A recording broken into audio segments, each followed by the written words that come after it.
Welcome to another DragonLance Saga member. This isn't the wrong show notes. Welcome to the DragonLance Saga Gaming Advanced Dungeons & Dragons episode. This is the 6th episode in the Advanced Dungeons & Dragons Monster Manual series. It is Krynn, you're Green the 15th. My name is Adam. Hi. Dragonlance came out of Advanced Dungeons & Dragons, so I thought it'd be fun to read the core rules aloud and discuss them with a live audience. I'm having fun. Are you guys? All right, let's figure this thing out. I would like to take a moment, thank the DL Saga YouTube members and Patreon patrons, and invite you to consider becoming a member or patron. You can even grab Dragonlance Media or get $10 by signing up to startplaying.games using my affiliate links in the description below. All right, we left off with Lion, so let's pick up with Lion.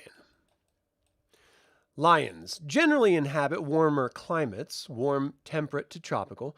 They will thrive in any region, from desert to jungle, swamp to savanna. Lions hunt in packs, prides. The males seldom do any actual stalking or killing of prey. The lioness is the real huntress. All these creatures can spring up to 30 feet. Males, however, are ferocious fighters and will actively defend their group territory. Male lions have armor class 5 forequarters and armor class 6 hindquarters. Lionesses have the latter armor class. A typical pride consists of 1 to 3 males and 1 to 9 females. If found in their lair, there will be 1 to 10 cubs from 30% to 60% grown, which will not fight. There will be 1 to 4 lionesses with these cubs, which will immediately attack. Lions do not climb trees well, and they dislike swimming. If a lion scores 2 paw hits during melee, it gains the advantage of raking with its 2 rear claws that turn, each rake causing 2 to 7 points of damage. Mountain lion. That's what we got near me. These creatures are not actually a true lion, but a species of great cat. They inhabit forests and deserts, as well as mountains. They're somewhat cautious, but they are fierce fighters if threatened and cornered. They can spring upwards to 15 feet, or ahead at least 20 feet to attack. Their rear claws each rake for 1 to 4 hit points damage. Spotted lion, also known as cave lions. Spotted lions are larger, spotted specimens of the common lion. They roam the plains of the Pleistocene epoch, with but few being found elsewhere. Their hunting trait and group closely resemble those of their smaller, more modern kin. Lizard. Fire lizard. These reptiles may be an ancestral dragon type or an offshoot of a common ancestor. In any case, these creatures resemble red dragons, are sometimes called false dragons, and the latter seem to avoid confrontation with fire lizards. They're slow-moving creatures and often 50% sleep for long periods. They are found in subterranean lairs, coming forth every fortnight or so to hunt. As shiny things attract them, fire lizards collect metals and gems in their den. There is a 10% chance that the lair will contain 1 to 4 eggs, market value 5,000 gold pieces each, but the fire lizard does not otherwise care for its young, which depart after hatching. While the fire lizard usually attacks with a combination of 2 raking claws and a bite, it can also breathe forth a puff of flame from its mouth, a truncated cone 1/2 inch diameter at the mouth by 1 inch diameter by 1.5 inch long, which causes 2 to 12 hit points damage, 1 to 6 if saving throw is made. Fire-based attacks do not harm a fire lizard. Fire lizards are typically a neutral gray in color, with mottlings of red-brown on the back and reddish undersides. Younger ones are lighter, old, 50 to 100 years. Specimens are darker. Giant lizards. The giant lizard is remarkable, only for its size. They dwell in marshes and swamps, but, by preference, because of their large maws, they are able to engulf prey. Any 2 hit scores of 20 indicates the creature has snapped both jaws onto its opponent, thus causing double damage, 2 to 16 hit points. Minotaur lizard. These huge reptiles are very aggressive carnivores, usually inhabiting only warmer regions. While moving slowly, they hide and quickly snatch at prey, surprising it on a 1 to 4. They have long, sharp talons and teeth which inflict terrible wounds. Subdued prey is dragged into the lizard's den to be devoured at leisure. Because of the mouth size of these creatures, a roll of 20 indicates a Minotaur lizard attack has picked up any creature of man's size and weight of or less 7 feet or less, 300 pounds or less, and has it fast in its mouth, where it will be helpless to attack next round. But where the lizard is certain to be able to bite the creature again. And then subterranean, a variety of giant lizard which is found only underground. The subterranean lizard is most aggressive and dreaded, for it is able to run along ceilings or walls as easily as floors because of its suction-cupped toes. Worse still, its horrible teeth inflict great wounds, and it can cause double damage on its hits when it clamps both jaws firmly in its victim, indicated by a die roll of 20. As with most other lizards, it typically drags its prey to its lair before devouring it. Lizard man is next. Bacali much? Lizard men are semi-aquatic, breathing air, but often, 35%, dwelling totally underwater and having caves which are not water-filled in which they lair. They're typically found in swamps, marshes, and similar places. They band together in rough tribal form. They're omnivores, but lizard men are likely to prefer human flesh to other foods. Tastes like pork. In this regard, they have been known to ambush humans, gather up the corpses and survivors as captives, and take the lot back to their lair for a rude and horrid feast. Long pig, anyone? About 1 tribe in 10 has evolved to a higher state. These lizard men will dwell in crude huts, use shields, thus armor class 4, and hurl barbed darts, 3-inch range, 1 to 4 hit points damage, or javelins, 1 to 6 points damage, before closing with enemies. In combat, these advanced lizard men employ clubs, treated as morning stars. They speak their own language. Hey, Chris, how you doing? Locatha. The Locatha are a humanoid race of aquatic nomads. They roam shallow sea waters, hunting and gathering food from bountiful warm waters. For every 40 Locatha encountered, there will be a leader with 18 hit points, treated as a 4th level fighter, and 4 assistants with 14 hit points, treated as 3rd level fighters. If more than 120 are encountered, there will be an additional chief with 22 hit points, treated as a 5th level fighter, and 12 guards, 12 to 14 hit points, 3rd level fighters. Locatha are always mounted upon giant eels, their steeds. These creatures also fight, see eel for statistics. A typical force of Locatha will be armed as follows: lance 20%, crossbow 30%, trident 30%, net and dagger 20%. The lair of these aquatic nomads is typically some castle-like undersea rock, with the Locatha have hollowed out into rooms, passages, etc. It will be guarded by stout doors and have the additional protection of moray eels, 4 to 16, as wanderers, and it is 50% likely that there will be a Portuguese man-o-war trap as well. Portuguese man-o-war trap. The hell is that? Description: Locatha are scaled in hues of pale yellow. Their ears are fanned with fins to increase hearing, and their eyes are large in order to see better in their watery domain. Their back scales and fins are darker than those in front. Here's a fun one. Lurker above. You know what I haven't been doing? I haven't been showing you these amazing pieces of artwork. So let's... Oops, wrong one. Look at the lizard man! Lizard man. And then look at the Locatha. Pretty cool, right? And of course we have the lurker above. Dun-dun. Get out the way. All right, the lurker above is a carnivorous creature found only in subterranean places. If the chamber or cave is large, there might be as many as 4 of them, but normally only 1 is encountered. A lurker can creep along surfaces, but slowly, 1 inch, or by using a gas which it generates and excretes into sacs about its body. Yeah, we do that too. This gives the lurker above a neutral buoyancy, and it then flops its wing-like appendages and flies about.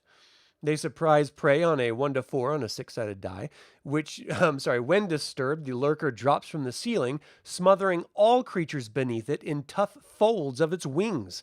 This constriction causes 1 to 6 points of damage per round, and the victims will smother in 2 to 5 rounds in any event, unless they kill the lurker and thus break free. Unintelligent, the lurker will fight until dead.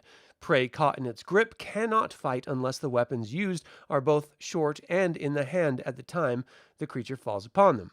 Description. This terrible beast somewhat resembles a large manta ray. Its grayish belly is so textured as to appear to be stone, and the lurker typically attaches itself to the ceiling, where it is almost impossible to detect, 90%, unless actually prodded. Weird. All right, this is one of my favorite creatures of all time. I'm a big werewolf guy. Lycanthrope. Lycanthropes are humans with the ability to assume animal form. During the or it's a curse. Oh yeah, you ever see Wolfman? During the hours of darkness, they most commonly shape change to their animal form. In periods of a full moon, lycanthropes are 90% likely to be compelled to assume their alter shape. They usually move about as humans for whatever purposes they may have. Each type has its own language, which is spoken in addition to common. Any humanoid creature bitten by a lycanthrope for damage equal to or greater than 50% of its total potential, but not actually killed and eaten, is infected by the disease of lycanthropy. I've seen American Werewolf in London. I know how this works. If the person is carrying belladonna, there's a 25% chance that this cure will cure the affliction if eaten within 1 hour. Note that this infusion will incapacitate the person for 1 to 4 days, and there is a 1% chance that the poison in it will kill the creature. Otherwise, a cure disease spell from a 12th level or higher level patriarch must be placed upon the creature within 3 days, or it will become a lycanthrope in 7 to 14 days. There are some other forms of lycanthropes, but these are very rare in the extreme. All right, let's take a look at the werebear. Pretty cool. Great werebears are the most powerful of all lycanthropes. They never are found in other than full-grown state. Werebears alone are 50% likely to be in company with 1 to 6 brown bears. They're able to summon 1 to 6 brown bears in 2 to 12 turns if any such creature are within 1 mile of the werebear. The human form is typically large, hirsute, and of solitary temperament. These creatures heal their wounds at 3 times the normal rate and are not subject to disease. They can cure disease in another creature in 1 to 4 weeks if they so desire. In 1 to 4 weeks? What do they just like lick them? I'll come back later. Wereboar. Found in dense woodlands and similar areas, wereboars are of ugly temper and likely to attack. In their human shape, they are usually hot-tempered and irascible, typical berserker nature. Wereboars seldom mingle with normal boar kind, 15% chance. Hey, Ramza B fan, how you doing? Remind you to steer clear of Lurker? Yeah. Lurkers kind of remind me of, did you ever see the film Nope? A lot of people didn't like it. I loved it. I thought it was great. But it's basically this alien entity. This is a huge spoiler, by the way. This alien entity in the sky. Not really alien, it's terrestrial, but it basically fakes being a cloud until it needs to feed, and then it just comes down and like sucks you up. Sounds weird, but yeah, pretty cool. All right, next up is the were-rat, sometimes known as ratmen. These sly and evil creatures inhabit subterranean tunnel complexes beneath cities. Were-rats are able to take 3 forms: human, human-sized rat-man, and giant rat. They are typically sword-armed. They use their human form to dupe humans, lure them to a place where they can be captured to be held for ransom, or possibly eaten. Were-rats prefer to move about in a rat-like shape, smaller than a man but larger than a normal rat. They are capable of summoning and controlling giant rats, each were-rat doing so with 2 to 12 of the creatures. Do you think the Pied Piper was a were-rat? Here's the were-tiger. It's a lot of nips. Just saying. Were-tigers are quite similar to normal tigers in their habitat.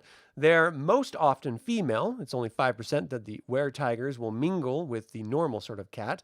They have the power to speak with all sorts of cats, however, and cats are 75% likely to be friendly with the were-tiger because of this.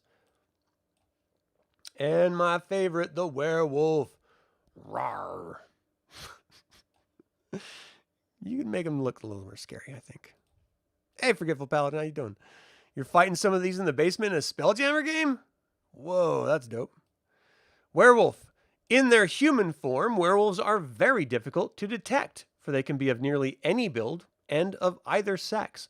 Werewolves are prone to retain bipedal form in their wolf state, but wolf weres Wolves, which can become men, always take the normal wolf form. Both sorts are likely to be found in a pack. Werewolf packs can be family groups if they number 5 to 8. Family packs consist of a male, female, and 3 to 6 young of 60% to 90% growth. The male will fight at +2 to hit and full damage each time he hits if the female is attacked. If the cubs are attacked, the female will attack at +3 to hit and do full damage possibly each time she hits. The young fight at -4 to -1 to hit, according to their maturity, and inflict 2 to 5 points of damage per attack. Whoa. Lynx giant. These forest cats prefer cold regions. They are aggressive and compete well with other predators because of their intelligence. If found in the lair, there is a 25% chance that there will be 1 to 4 kittens there. 10% to 30% grown with no effective attack. Giant lynx climb very well, swim reasonably well, and they can leap 15 feet. If the lynx strikes with both forepaws, it will then get 2 additional attacks, raking with the rear claws, each causing 1 to 3 hit points of damage. Giant lynx speak their own language. They have also learned to hide themselves in order to avoid detection, 90% unlikely in normal circumstances, or surprise prey, surprise on 1 to 5. Wow! So a surprise die is a 1d6. So lynx surprise on 1 to 5. That's crazy. They're 75% accurate in detecting traps. All right, let's look at the comic. What do you mean we gotta talk to this lynx? The last monster we talked to ate half the party. I thought that was going to be funny than it actually was. Sorry. All right, we are on M's.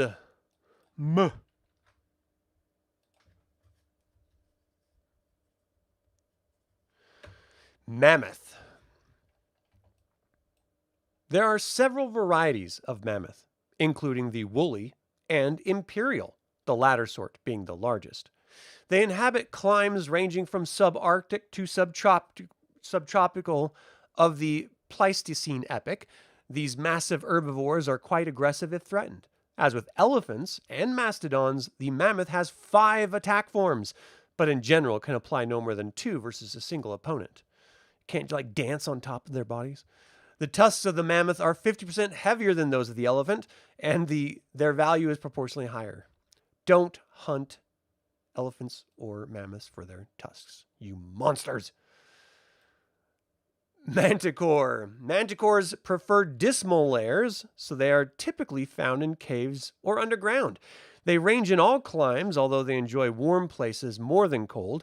Their favorite prey of manticores is man, and they are usually encountered outside their lairs hunting for human victims. A manticore attack first by loosing a volley of 6 of its iron tail spikes, something that I thought porcupines were able to do when I was a kid. 18 feet range as a light crossbow, 1 to 6 hit points damage per hit. They can fire 4 such volleys. Description. The coloration of the manticore is that of its various parts. Lion-colored body, bat-brown wings, human flesh head. All right, manticores are pretty creepy looking. Look at that. Masher is next. These worm-like fish move slowly along coral reefs, crushing and eating the coral growth. If surprised or threatened, they are prone to attack in self-defense. Mashers have a number of dorsal spines, 4 feet long, with poisonous secretions. An individual will have 4, 6, or 8. Unless fought from directly ahead or underneath, the masher is able to jut these spines so as to prevent attack or be stuck with the spine, say versus poison, or be killed. Wow. Yeah, or you just leave them alone and walk away. I choose life. Mastodon. Mastodons dwell in nearly any climate, from near Arctic to tropical. These huge herbivores are distantly related to elephants, but the body is somewhat lower and longer. They are common in Pleistocene plains. Although the mastodon has 5 attack modes, 2 tusk, 1 trunk, 2 forefeet, they cannot employ more than 2 of them at one time against a single opponent.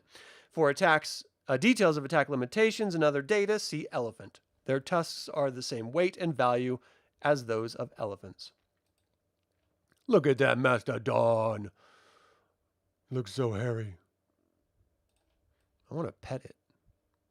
Medusa. Let's check that bad boy out. Yeah, maybe not scowl. That's resting scowl face. Medusa are hateful humanoid creatures which dwell in dark caves or caverns, venturing forth on occasion to seek prey. They try to beguile humans to look into their eyes. The gaze of a Medusa's eyes will turn creatures within 3 inches, to stone unless they make their saving throw versus petrification. If an opponent averts his eyes, the Medusa rushes up so that its asp-like head growth can bite at the victim. The range of such attacks is but 1 foot, and the victim bitten must save versus poison or die. If the Medusa's gaze is reflected back, the creature will turn itself to stone. Medusae speak both their tongue and the common one. Medusae are able to see astral and ethereal creatures, and their petrifying gaze is as effective on those planes as it is on the material. Description. The body of a Medusa appears quite shapely and human. They typically wear human clothing. However, the face is of horrid visage, and its snaky hair writhes so at a close distance, 20 feet, this gives the creature away. The glaring red-rimmed eyes of a Medusa are visible clearly at 30 feet. Men. It's raining men.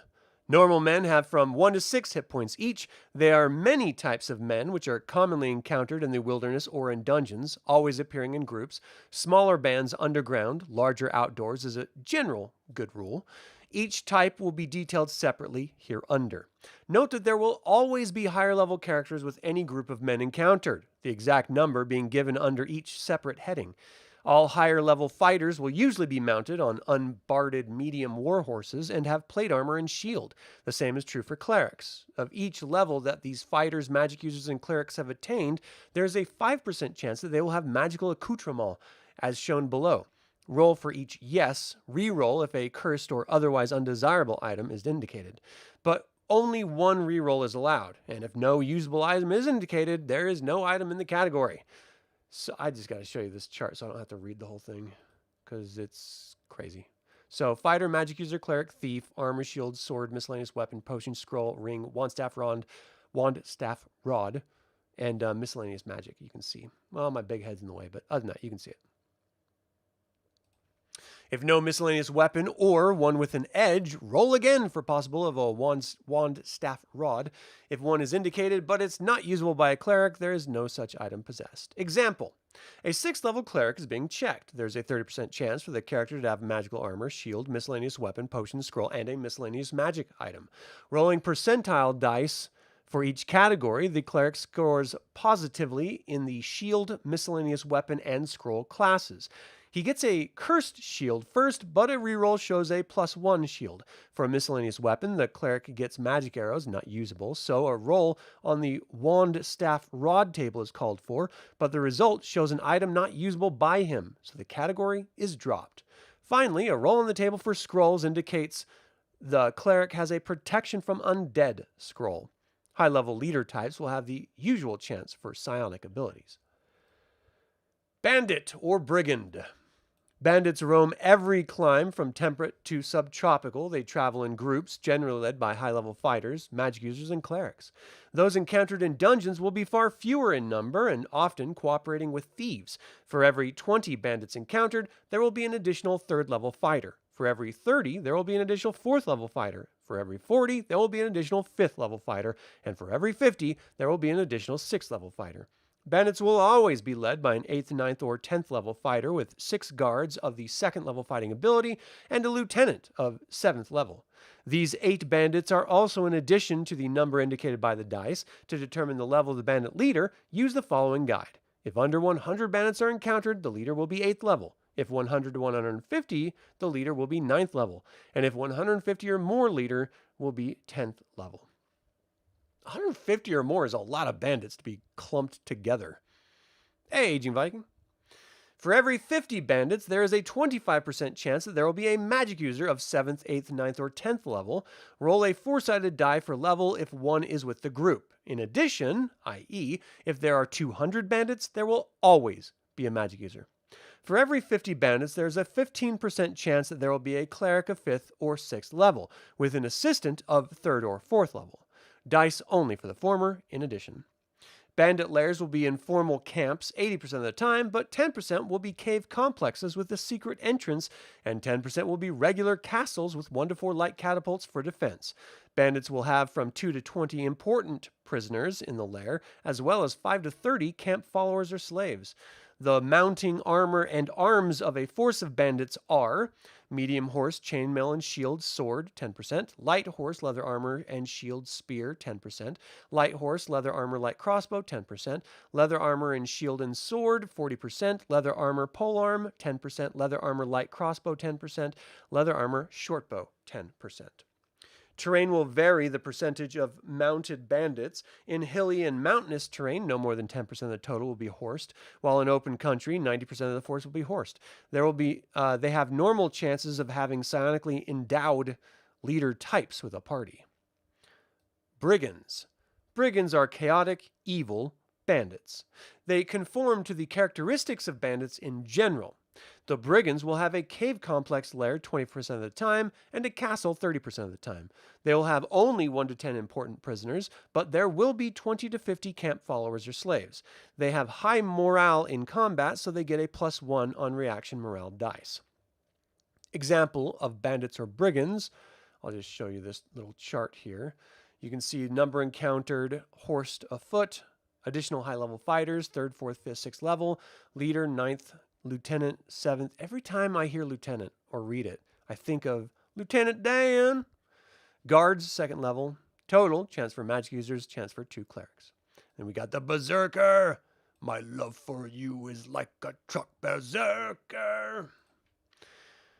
Berserker. I will not finish that song. Berserkers are bands of fighters who gather together to go out and seek battle. They scorn armor and engage in combat mad with battle lust. This lust enables them to strike twice, or once with a +2 to hit. For every 10 berserkers encountered, there will be at least a 1st level fighter in addition. For every 20, there will be a 2nd level. For every 30, there will be a 3rd. For every 40, there will be a 4th. And for every 50, there will be a 5th. All in addition to the number indicated by the dice. Berserker will... I'm just laughing at Forgetful Paladin right there.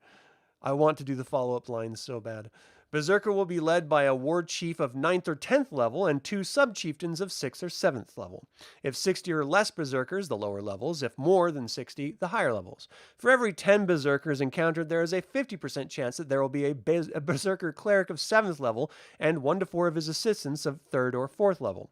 Berserkers never check morale. If they decide that a fight would bring them honor and possibly loot, they will attack. He does not speak English as good as we do. Buccaneer, pirate. Now I have to go watch Clerks. I just have to do it now. It's family programming. I got it so we could watch it together. All right. Buccaneers are found on the oceans, seas, large lakes, and broad rivers of the world. Their armor depends upon where they are located. Usually, the encounters will be in the Buccaneers' lair, which is their vessels. Only 20% of the time, they will be encountered off of their ships along some coast or shore. For every 50 Buccaneers encountered, there will be a 3rd level fighter, and for every 100, a 5th level fighter, all in addition to the number indicated by the dice. They will have from 2 to 5 prisoners in the lair, these unfortunates being held for ransom. Buccaneers will always be led by a captive of 8th to 10th level, 8th if fewer than 200 Buccaneers. He will have 6th to 7th level lieutenant and 4th mates of 4th level. These are all in addition to regular Buccaneers. For every 50 Buccaneers, there is a 15% chance of a cleric of 12th, 13th, 14th, or 15th level, and a 10% chance for a magic user of 6th, 7th, or 8th level. The armor and arms of a force of Buccaneers are chainmail and shield, sword, hand axe, 5%. Chainmail and sword, 5%. Leather armor, shield, and sword, 10%. Leather armor and spear, 30%. Leather armor and axe, 20%. Leather armor and heavy crossbow, 10%. Leather armor and light crossbow, 20%. Note, All leaders and high-level types in a force will wear chainmail rather than plate armor, and if magic armor is indicated, it will be of the chain variety. Pirate. Pirates are chaotic evil buccaneers, who in all other respects conform to the characteristics of the latter type of men. Cavemen. Tribesmen. Cavemen are primitive. They very fierce humans found in areas where otherwise uninhabited by humans. For every 10 cavemen, there will be an additional 3rd level fighter. Cavemen will always be led by a 5th level fighter, chief, with 1 to 4 4th level sub-chiefs, all in addition to the number indicated by the dice. For every 10 cavemen encountered, there's a 10% chance that they will have a 3rd level cleric with them, also a caveman, but possessing normal cleric spells.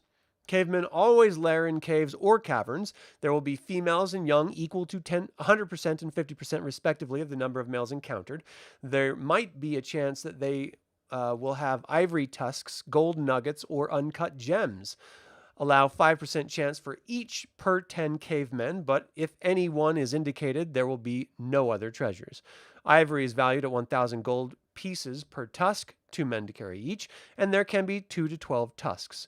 Gold nuggets are the size of 5 gold pieces, and there can be 20 to 80 of them. Uncut gems are base 10 gold pieces value, and there can be 1 to 100 of them. Cavemen are armed as follows: spear and stone axe 10%, stone axe 20%, club 50%, spear 20%. Treat stone axes as battle axes, clubs as morning stars. Note that due to their strength, cavemen add +1 to damage rolls. They tend to be frightened by the unknown, so subtract 1 from reaction dice in such morale checks. That reminds me of the 13th Warrior. So, great fantasy film if you guys have never seen it. It's based partially on a historical account and partially on the story of Gilgamesh. But fantastic Viking with a mix thrown in there of a Muslim character, and then cavemen is like the antagonist. It's really, really great. Tribesmen. Primitive tribesmen are typically found in tropical jungles or on islands. They use large shields. Their leaders conform to those of cavemen. But they have the following additional figures: 1 4th level cleric for every 10 tribesmen, 1 6th level cleric for every 30 tribesmen, 1 8th level head cleric, witch doctor. Tribesmen and clerics will be druidical in nature, these men dwelling in villages of grass, bamboo, or mud huts. There's a 50% chance that the village lair will be protected by a long palisade. The village will contain females and young equal to 100% of the males encountered. There's a 75% chance that there will be 20 to 50 slaves. There's a 50% chance that there will be 2 to 12 captives. Food! It says that with an exclamation mark. Food! Held in a pen. Their treasure is exactly that of cavemen, but the tribesmen can possess all 3 types. Tribesmen are armed as follows: shield, spear, and club 30%, shield and 2 spears 40%, short bow and club 30%. Treat tribesmen's clubs as maces. Yeah, I totally agree with you, Forgetful Paladin. Dervish, nomad. You know what blows my mind? We have tribesmen acting right now around the world in primitive tribes while we're literally communicating via satellite. How insane is that? We have the height of technology and the most base of technology in the exact same moment in time. Dervish, nomad. Dervishes are highly religious nomads. See below. They're encountered only in deserts or steppe plains areas. For every 30 dervishes encountered, there will be an additional 3rd level fighter. For every 40, there will be a 4th level. For every 50, there will be a 5th level. And for every 60, there will be a 6th level. Dervishes can be led by a cleric of 10th, 11th, or 12th level, 10th if under 125 in the party, 11th if under 250, 12th if 250 or more. The leader will have 2 assistant clerics of 4th, 5th, or 6th, 7th, or 8th level as his personal bodyguards. All these characters are in addition to the number of dervishes indicated by the dice. For every 50 dervishes encountered, there is a 15% chance that they will be a magic user of 7th or 8th level and 2 assistants of 3rd or 4th level, in addition to the other members of the group. If more than 200 dervishes are encountered, the magic users will be of higher level, possible level. Dervishes will have a walled fortress as a lair. There will be 200 to 300 dervishes there. The fortress will contain 1 to 4 each ballistae and light catapults and 1 to 2 heavy catapults as defenses. The mounting armor and arms of a force of dervishes are medium warhorse, chainmail and shield, lance, sword, 25%. Medium warhorse, chainmail and shield, composite bow, sword, 5%. Light warhorse, leather armor and shield, lance, sword, 50%. Light warhorse, leather armor and shield, composite bow, sword, 10%. Light warhorse, leather armor and shield, light crossbow, mace, 10%. Due to their fanatical nature, dervishes add 1 to their hit probability and damage dice. They never check morale in combat. Their leaders wear chainmail, so if magic armor is indicated, it will be of that variety. Dervish leaders have normal chances for possession of psionic abilities. Nomad. Nomads are bands of desert or steppes plains dwellers who roam freely about herding and hunting. They surprise on a 1 to 4 due to their ability to use terrain or to conceal themselves. Nomads will have higher level fighters in addition to their indicated numbers, as do dervishes. They have normal possibilities for psionic abilities. The leader of the band of nomads will be a fighter of 8th, 9th, or 10th level. 8th level if under 150 nomads are in the group, 9th if 150 to 250, and 10th if 250 or more. The leader will have a sub-commander of 6th, 7th, or 8th level and 12 guards of 2nd level. All these characters are in addition to the number of nomads indicated by the dice. For every 50 nomads encountered, there is a 15% chance that there will be a cleric of 4th to 7th level with the group. There is a like chance for a 5th to 8th level magic user. Regardless of the results of the above, there will always be 2 clerics of 3rd level and 4th level magic user with a band of nomads. If nomads are encountered in their lair, it is 90% likely to be an encampment of tents, or yurts and carts, at an oasis or stream. There will be females there equal in number to 200% of the males, and children equal to 100% of the number. There will be from 10 to 100 slaves. There will be 100 to 400 horses, and double that number of herd animals, sheep, goats, camels, cattle, and or yaks. 10% of the time, the lair will be a small walled city with an additional 20 to 80 footmen armored with chain and shield and armored with spear and sword, 50%, and crossbow and sword, 50%. Other people and animals in the lair are commensurate with the number of men. The mounting, armor, and arms of a force of nomads depends on where they're encountered. Desert nomads, medium warhorse, chainmail and shield, lance and sword, 10%. Medium warhorse, chainmail, light crossbow, sword, 10%. Light warhorse, leather armor and shield, lance, sword, 50%. Light warhorse, leather armor and shield, sword, 2 javelins, 20%. Light warhorse, leather armor, light crossbow, sword, 10%. On the steppes or plains, medium warhorse, chainmail and shield, lance, sword, 20%. Medium warhorse, chainmail, composite bow, sword, 10%. Light warhorse, leather armor and shield, lance, sword, 20%. Light warhorse, leather armor, composite bow, sword, 50%. Nomads will typically withdraw from a force which inflicts over 25% casualties upon them if the enemy appears to be able to continue stout resistance. Nomads will also feign retreat in order to lure an enemy into ambush. They are 75% likely to capture weaker groups, but they are 90% likely to parley with parties of near equal strength. Merchant. Merchants are, as the name implies, traders in goods and like merchandise. These traders travel in caravans, pack animals, and or wagons from city to city in order to do business, so they are found nearly everywhere. Only 10% of any band of merchants will actually be tradesmen. 10% will be drovers. The balance, 80% of the party, will be mercenary guards. The guards will be led by a fighter of 6th to 8th level with a lieutenant, 1st level lower, 5th to 10th level. These leaders will have 12 guards of 2nd level. For every 50 persons in the merchant caravan, there is a 10% chance for a magic user of 6th to 8th level. There is a 5% chance per 50 for a cleric of 5th to 7th level. There is a 15% chance per 50 there will be a thief of 8th, 10th level, with 1 to 4 lesser thieves, roll for level of each, 3rd to 7th. All the leaders, guards, and special characters will be in addition to the numbers indicated by the dice. The mercenaries guarding a caravan will be mounted, armored, and armed as follows. Heavy warhorse, plate armor and shield, lance, sword, all 1st level fighters, 10%.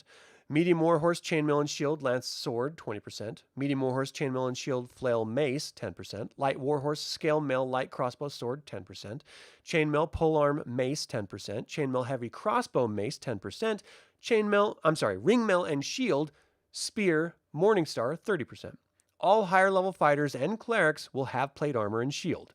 A caravan of merchants will have various sorts of treasure. Merchants will individually have J, K, L, M, N, and Q treasures with them. The mercenaries will individually have type K, leaders type M. Somewhere in the caravan will be hidden the pay chest containing 100% certain 2,000 to 4,000 gold pieces, 100 to 400 platinum pieces, and 4 to 16 base 100 gold piece gems. The merchandise will be worth from 10,000 to 60,000 gold pieces, being carried on pack animals and or wagons. It requires 10 pack beasts or 1 wagon for each 5,000 gold pieces worth of goods. The merchants will always be mounted on very swift light horses. All right, let's look at some caravan. This is a caravan. Awesome. Pilgrim. Pilgrims are simply groups of individuals on their way to visit some place which is holy or unholy to them. They are thus found nearly everywhere. A group of pilgrims will always have the following additional characteristics. Characters. 1 to 6 second level clerics, 1 to 4 fourth level clerics, 1 to 2 sixth level clerics, 1 to 8th level 1 8th level cleric with a 3rd and 5th level assistant. There is a 25% chance that a 5th or 6th level monk will be with the party. For every 10 pilgrims, there is a 10% chance there will be 1 to 10 fighters of 1st through 8th level. There is a like chance that there will be 1 to 6 thieves of 2nd to 7th level. There is a 5% chance per 10 pilgrims that a magic user of 6th to 9th level is with the group. If the pilgrims are lawful good, fighters will be paladins. If the party is chaotic good, the fighters will be rangers. If the party is neutral, the clerics will be druids. If the party is in Dragonlance, they will be draconians. If the pilgrims are lawful evil, all of the pilgrims will fight as berserkers, although they will be armed only with daggers. If the party is chaotic evil, the thieves will be assassins of the level indicated. A group of pilgrims is likely to be aligned as follows. Lawful good 35%, chaotic good 20%, neutral 10%, chaotic evil 15%, lawful evil 20%. All above average characters have normal chances of possessions of psionic abilities. Pilgrims are 75% likely to be afoot, 25% probable of being mounted. All will be either one or the other. Pilgrims and monks will carry type J treasure. Fighters will carry type L and M, while clerics have types J, K, and M. Magic users will have treasure types L, N, and Q. Thief types J, N, and Q. There's a 5% chance that some high-level member of the band of pilgrims is carrying a religious artifact. Any such artifact will be carefully hidden and well guarded by traps and or magical devices. It just dawns on me that we've never discussed treasure types because I've been skipping over the stats for individual creatures. There's a chart at the end of the monster manual that we will get to that has all of these alphabetically listed treasure types, and across that table are the types of coins, magic items, etc. So when it says treasure type J, it's referencing to that table, and you just go across the row looking at the individual columns of that table to find out what that individual monster might be carrying. Typically, treasures are found in layers or with the total group of creatures. So, for example, if it's a merman and the number appearing is 20 to 200 and their treasure type is C or R, that treasure type of C or R is for the entire group, not for the individual. It's important to note because it could end up being a significant amount of treasure in some cases, in which case it would be in their lair, not in their merman prison wallet. Got it? All right. Merman. Mermen are found in the seas and... Hold on, we got to see the merman. Why do they just say mermaids? The first thing I think of is mermaid, not merman. Anyway, mermen are found in the seas and oceans in the warm, temperate, and tropical areas. They range over areas harvesting the vegetation and hunting the fish the seas provide. Additionally, mermen actually herd certain fishes. They venture out of water only to sun themselves or to visit some coastal spot. Mermen have regular undersea communities, generally a reef or cliff, honeycombed with passages and rooms. Only 10% of the time will they construct a village of shells, rocks, and coral. The community will have areas where the merwomen, why do they just call them mermaids, And their young, 100% and 100% of the total merman population, respectively, live netted pens where fishes are kept, workshops, and so on. These communities will be guarded by from 3 to 18 of the larger size barracuda, for mermen have learned to tame and use these fish. The arms used by mermen are trident, dagger. 20% of these mermen will have grapples, and 50 feet lines also, 50%. Crossbow dagger, 30%. Net javelin dagger, 20%. On occasion, mermen will attack surface vessels. To do so, they must surface and grapple it. They are very accurate with these hooks and are 90% likely to hit. 10 mermen with the hold will then hold the line, and the ship will be slowed 1 inch for every such grappling. Again, outdoors, 1 inch translates to 10 yards because it's the inch times 10 in yards. Meanwhile, the other mermen will fire their crossbows and darts at exposed crewmen. Grappling hooks can be thrown up to 3 inches. If grappling hooks are loosed or cut, the merman pulling on the line are not able to attack during the next melee round. A motionless ship will be held by the merman in 4 to 16 melee rounds. The ship will then slowly sink and eventually be looted by the victors.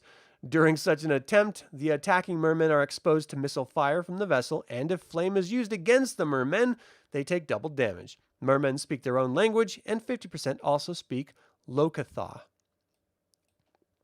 All right, this might be one of the most famous / infamous creatures, the Mimic. Look at it. It's about to nut KO this dude, this thief. Mimics are subterranean creatures which cannot stand the light of the sun. They are able to perfectly mimic stone or wood.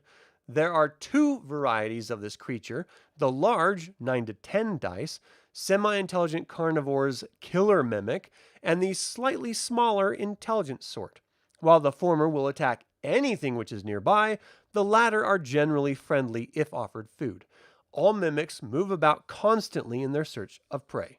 Mimics pose as stonework, doors, chests, or any other substance or item they can imitate. When a creature touches the mimic, the latter lashes out with a pseudopod, delivering 3 to 12 points of damage per hit. Meanwhile, the mimic excretes a glue which holds fast whatever member the creature touched the mimic with. The killer mimics do not speak, but the other breeds have their own language and can usually speak several other tongues, such as Common, Orcish, etc. For consideration, they will usually tell a party about what they have seen nearby. Yeah, the When Black Roses Bloom 2nd edition module set in Ravenloft, but with Lord Soth. When you go into his keep, in the Dragard Keep, there's a mimic throne in there that you can actually just like chat with. It's pretty funny. This is my personal cosmic favorite, Mind Flayers. Just the idea of a Mind Flayer eating a brain is just horrific to me. Mind Flayers are found only in subterranean places, unless you're in Taladas, and then they actually are above surface, as they detest sunlight. They are greatly evil and consider the bulk of humanity and its kin as cattle to feed upon. The Mind Flayer's physical attack is by striking a victim with its 4 tentacles. If a tentacle hits, it will reach the opponent's brain in 1 to 4 melee rounds and draw it forth, immediately killing the creature. The Mind Flayer then devours the brain. Does it make a sound like sucking gravy through a straw? If a tentacle hits... Okay, I lost my spot. The Mind Flayer then devours the brain. Its more feared attack mode, however, is the Mind Blast of Psionic Power. All within a 6-inch directional cone of 1/2 inch diameter at the point of emanation and 2-inch diameter at an extreme range are affected. Psionic attack on non-psionic. I wonder if that's like microwaving the brain because it's going to taste better. Mind Flayers have the following psionic abilities: levitation, domination, ESP, body equilibrium, astral projection, probability travel. They perform at 7th level mastery. If an encounter is going against a Mind Flayer, it will immediately flee, seeking to save itself regardless of its fellows or its treasure. These monsters speak only their own arcane language and several other weird tongues, purportedly those of terrible races of things which dwell in regions of the subterranean world far deeper than mankind has ever ventured, to be specific. It is also rumored that these monsters have a city somewhere deep beneath the earth. That's just terrifying. Description: the Mind Flayer's skin glistens with slime. Its skin color is a nauseous mauve. It's a nauseous mauve. Its tentacles being purplish black. A Mind Flayer's eyes are dead white, no pupil being evident. The 3 long fingers of each hand are reddish by the hands, but the hands are mauve. What's a mauve? Look at him. You will let me eat your brain. Minotaur! Minotaurs are typically found only in labyrinthine places, in the wilderness or underground. They are cruel man-eaters, and although not particularly intelligent, they are cunning and have excellent senses. They are able to track prey by scent with 50% accuracy, and they will always pursue if it is in sight. They attack anything without fear unless it is obviously beyond their ability to defeat. In combat, the Minotaur can butt an opponent of 6 feet or more in height, or bite a shorter one. The former attack doing 2d8, the latter 1 to 4 points of damage. The creature also uses some form of weapon, usually a huge axe treated as a halberd, or a flail, +2 on damage. Minotaurs have their own language and are 25% likely to speak common as well. And we should all thank Richard A. Knack for customizing Minotaurs in Dragonlance and making them really interesting, because otherwise they were kind of not. Mold. Brown mold grows anywhere beneath the surface of the ground. It is light tan to golden brown in color. It cannot stand high concentrations of ultraviolet light, but it feeds on radiant energy of most other sorts. Where a patch of brown mold grows, the temperature will be below average. If a creature walks within 5 feet of the patch, the mold will begin absorbing its body heat, even from a basically cold-blooded creature. Each melee round that a creature is within 5 feet of brown mold, the mold will drain heat equal to 1 to 8 hit points frost damage for every 10 degrees of body heat over 55 degrees the creature has. Worse still, this mold grows instantaneously from heat, so if a torch, flaming oil, or a fireball is near the patch, it will be able to grow 2, 4, or 8 times its area from the heat fed to it. This growth will be so rapid that on the next melee round, it will have spread and be draining any further heat in its new area of growth. Brown mold is not fed by light spells or fairy fire. It is affected only by magical cold and no other magical or non-magical attacks. Ice storms or walls of ice cause it to go dormant for 5 to 30 turns. A cold wand or white dragon breath will kill it. The growth does not harm creatures which use cold, white dragons, ice toads, or winter wolves. Yellow mold. And there's actually a picture of yellow mold. Look at that. Look at that mold. A more common underground fungus is yellow mold, which is pale yellow to a golden orange in color. Any creature which touches this mold is attacked by its enzymes. It also affects wood, albeit more slowly. It does no harm to metals or stone. If the substance is contacted roughly, there's a 50% chance per contact that the colony will release spores. These deadly spores shoot out in an asphyxiating cloud, 1 inch by 1 inch by 1 inch, originated from the center of impact. Any creature which is within this cloud will die, its lungs filled with yellow mold growth, unless it makes a saving throw versus poison. A cure disease and a resurrection are necessary within 24 hours to save such victims. Yellow mold is affected only by fire-based attacks, flaming oil, a fire elemental, etc. Continual light will cause it to become dormant for 2 to 12 turns, but thereafter the mold will grow over the light and obliterate it.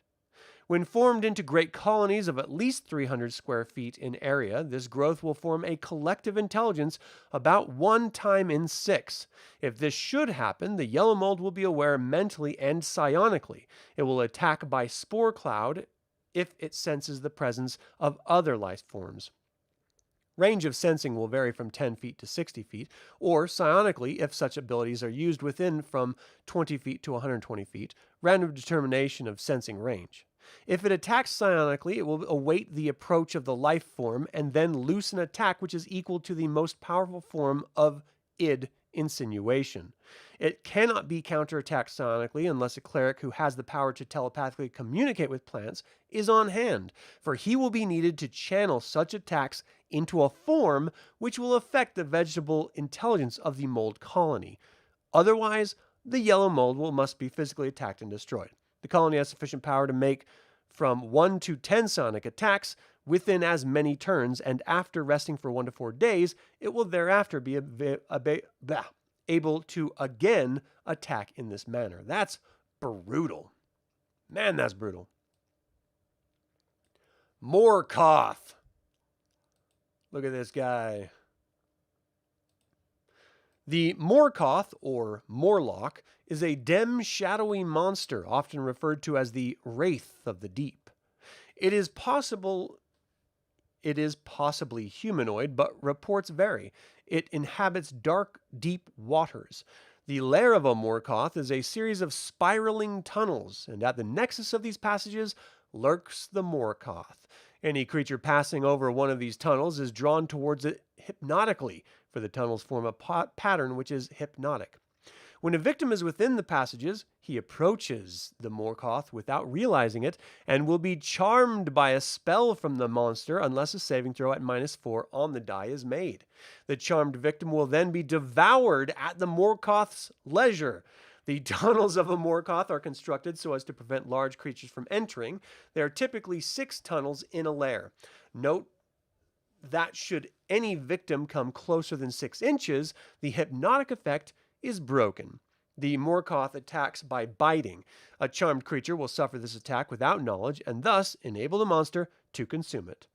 Well, that's weird because that breaks the whole charmed logic. Is if you attack them, then they're no longer charmed, or if you tell them to do something that harms them, that breaks the charm. So that's interesting.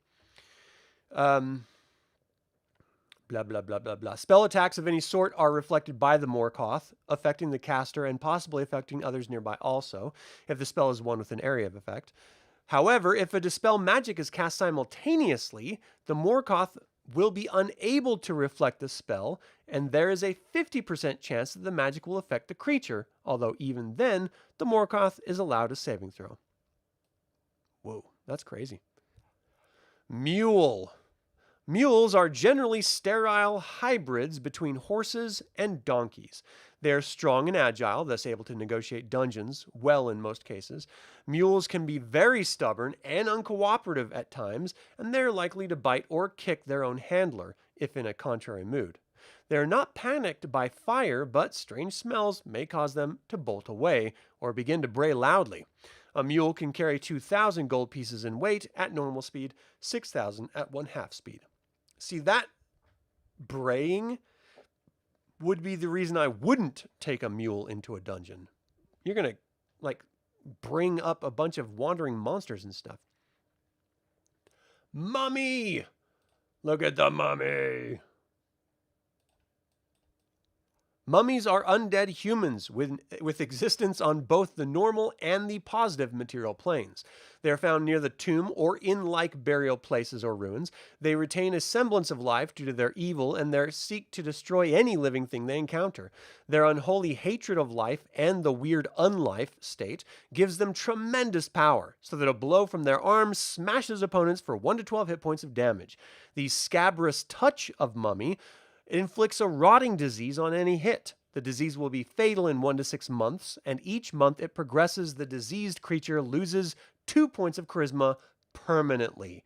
It can be cured only by magic spell, cure disease. The disease negates all cure wound spells. Infected creatures heal wounds at 10% the normal rate. The mere sight of a mummy within 6 inches, that's 60 feet inside, will cause such fear and revulsion in any creature that unless a saving throw versus magic is successful, the victim will be paralyzed with fright for 1 to 4 melee rounds. Note that numbers will give courage, and for a creature above 6 to 1 mummy, the creatures add +1 to their saving throw. If humans confront a mummy, each will save at +2 on its die. Mummies can be harmed only by magical weapons, and even those do only 1/2 normal damage, dropping all fractions. 5 becomes 2, 3 becomes 1, and 1 becomes 0 points of damage. Sleep, Charm, Hold, and Cold-based spells have no effect upon them. Poison or Paralysis do not harm them. A Raise Dead spell will turn the creature into a normal human of 7th level fighting ability naturally. Unless the mummy saves versus magic, that is. Mummies will suffer certain damage from fire, even flame of normal sort. A blow with a torch will cause 1 to 3 hit points of damage. A flask of burning oil will cause 1 to 8 hit points of damage on the first round it covers the mummy, and twice that amount on the second melee round. Magical fires are at +1 per die of damage. If holy water is splashed upon them, they suffer 2 to 8 hit points of damage for every vial full which strikes. Any creature killed by a mummy rots and cannot be raised from death unless a Cure Disease and Raise Dead spell are used within 6 turns. Each turn is 10 minutes, and that is an hour. And that is the end of our time here. All right. That's it for this episode of Gaming Advanced Dungeons & Dragons and the section of M. We are on N next. What do you think of the monsters covered? Do you have a favorite monster in the collection? Feel free to email me at info@dlsaga.com or leave a comment below. I would like to take a moment and remind you to subscribe to this YouTube channel, ring the bell to get notified about upcoming videos, and click the like button. This all goes to help other Dragonlance fans learn about this channel and its content. Thank you to creator patrons Aaron Hardy and D. Robert Handy, developer patrons Chris Androu and Sam Ruiz, and all of the YouTube members. This channel is all about celebrating the wonderful world of the Dragonlance Saga, and I hope you join me in the celebration. Thank you for watching. This has been Adam with Dragonlance Saga, and until next time, Slanjavar.